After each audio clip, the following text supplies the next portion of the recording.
This is the Chieftain Mk.6, a tier 10 British heavy tank that actually has some pretty good stats going for it. So let's break into those. To start off, its gun deals 400 average damage per shot, and it has really, really good dispersion at 0.308, so you are going to hit a lot of shots with this tank. And overall, like, it has good pen, and it has really, really nice HE pen. I recommend loading extra HE just because you're going to be able to pen the front, like, lower plate of some tier 10 heavies, and especially when you're dealing with medium tanks, you're going to be able to do a lot of damage because its high explosive damage is 515. In terms of its mobility, it goes 42 forwards and 15 in reverse, so that's also pretty good for a heavy tank. And yeah, so let's get right into some gameplay. The next thing, though, the armor. So this tank, I recommend you play it like hull down pretty much only. It does have a pretty troll upper plate, and you will get some bounces from it. However, the lower plate is trash, and the thing about playing this tank hull down is it has a pretty big hatch that a lot of people are going to be able to shoot at.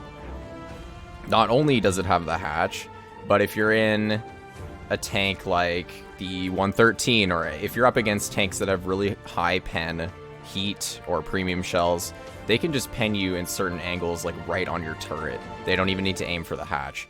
So just play it sort of cautiously, even hull down, depending on who you're fighting. But yeah, let's get right into this game. So we're on Canal. Wow, I don't know why, but every time I load up this game, it seems to like giving me Canal as the first map I play. But anyways, so we have decent lineup against us. They have 3 TDs though, so that's a bit annoying. I'm actually going to see if I can get a shell into some of these crossing heavies. That's good. And I'm going to spot up this E100 as he backs out. Hopefully our team can get a shot into him. I did not mean to press my adrenaline there. Another thing with this tank, it has reactive armor. And for this reason, I saw it used a lot in comp last season. Because it has pretty good pushing power, and it's really hard to take out. However, if you're going up against this tank and you see this thing popping reactive, try to get to the side or rear of it, and then you can just HE it, because HE damage kind of negates reactive completely. So, yeah. This game right now, I'm a little bit confused as to what this enemy team is doing. Like, they're really split right now. They just have a T100 like on heavies or on medium side, and they have 2 heavies over here. So I don't really know what I'm going to do. For now, I just want to push up here. Hopefully this minnow doesn't shoot me on crossing. Luckily, he bounces. I'm going to pop my reactive in case he does hit me a couple of times. Let's see if I can get a shot into this 183. This E100, I don't think he can reliably pen me from here, so I'm just going to stay here and hope that I can get a shot into him. Let's see here. There we go. Nice lower plate shot into the E100. Yeah, I don't know what to say about this game right now. Oh, what is this guy doing here? So I could be yeah, nice. So you can see there on tanks like the T100, you are able to get your HE pen to work well, and you can pen him. Let's see if I can... No, I can't clear that guy. It's a bit unfortunate.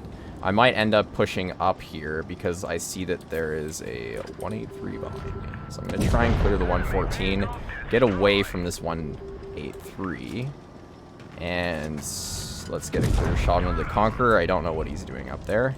And you know what? I'm actually going to turn around and try and clear this 183 because I don't really know what he's doing. And, oh, there's the E100 as well. Get a nice bounce from the E100. I don't know how he bounced me. I'm pretty sure I was showing my side, but whatever. I don't know if the 183 really knows what he's doing because he just got killed. So that's good.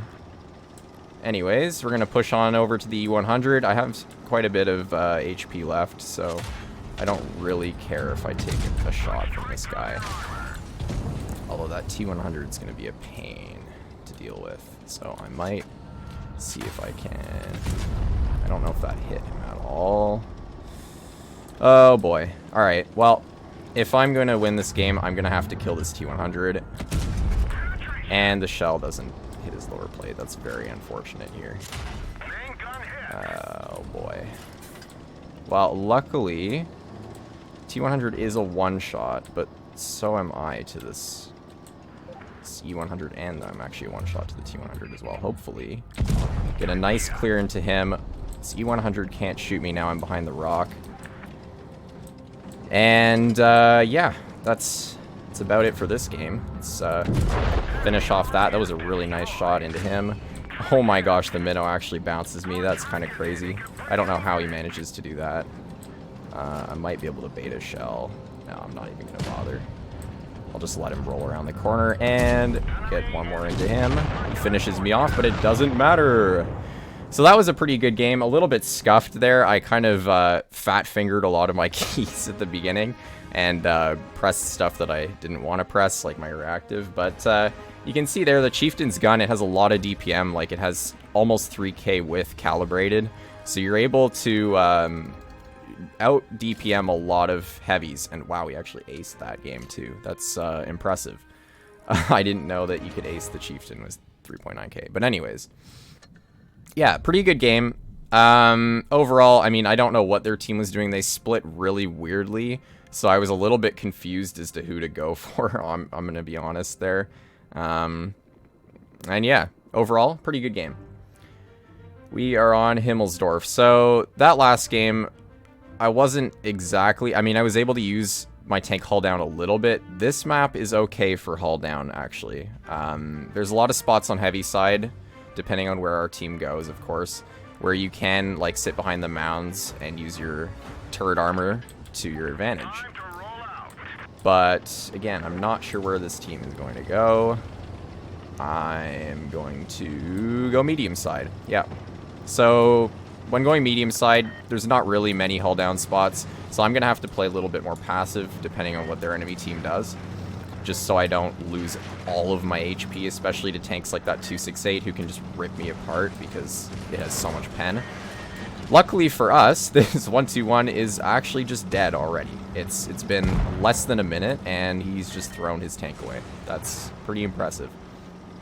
So I'm going to help these teammates cap A, and then I think we'll make a play around towards B cap.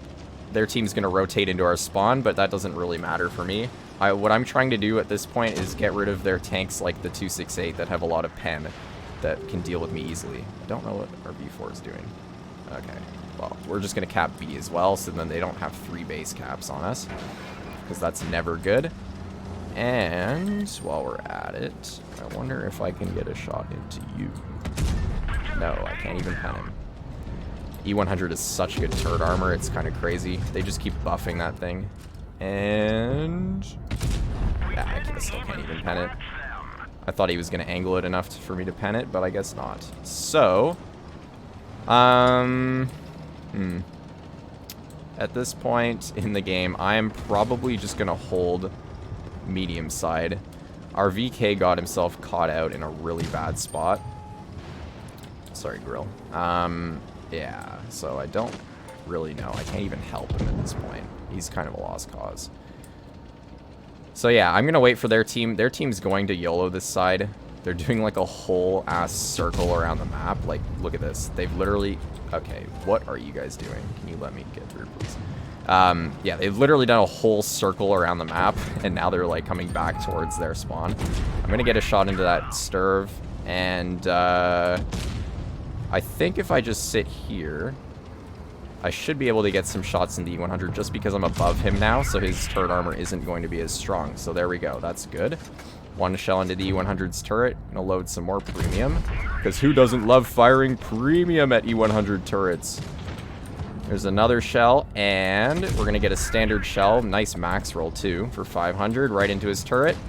The Sturv is basically dead, but I'm gonna make sure that he is now dead, because I don't want him running around. We're up by a lot of base cap too, so as long as we don't die, I think we're going to be okay. This E100 angled his turret too much, so I got another premium shell into him. He gets finished off. You know what? Because this game's basically over, I'm just going to use my reactive and YOLO in! Hello, E5. Hello, 268. How's it going? Do you want to shoot at me? Yes, I know you do. Look at that. Hello, Caro. Hello, 268. I could care less. 940 on the base cap. I kind of threw my tank away, but whatever. it's a win anyways. Yeah, so I mean, that was more of a brawly game. I got a nice farm on the E100 turret. I don't know how much damage I did, but that was a pretty straightforward win. But yeah, you can see, even with reactive, like, if you put yourself in a spot like that where you can still get nuked, it's only going to do so much for you. But, oh, okay. So we still got just under 3k, which is not terrible. And, oh, we had some MM players on our team. I know that guy. Good job for him carrying the team there. But yeah, so Chieftain Mk.6, it's a good tank. Plate hull down. Just use your mobility if you can, because it has really good mobility. So going medium flank isn't always the worst idea. If you can catch the mediums off guard, then you can use your nice Hesh pen to deal extra damage to them. Anyways, I hope you enjoyed that video, and we'll see you in the next one. Bye-bye.